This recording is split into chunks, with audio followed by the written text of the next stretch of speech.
In this video, we are going to see how we can transfer the Google Chrome data into Microsoft Edge. So this is a fairly straightforward process here, guys. All you have to do is just click on the three dots on the top right hand corner and head over to the settings. Now in the profile section, you just scroll down a little bit and you will see this option which says import browser data. Click on that and it says import data from Google Chrome. You want to import that.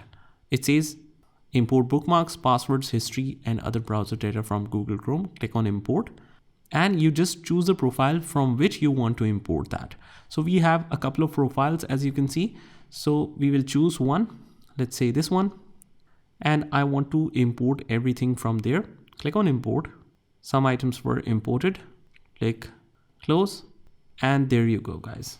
Same thing goes for the other browser data. Let's say that you want to import the browser data from the other browser launcher, let's say Firefox or whatever browser you have installed. You will see that option here as well. So pretty straightforward process here, guys. I hope you found this video helpful, and if you did, hit the like button and subscribe to our channel, and I will see you in the next one.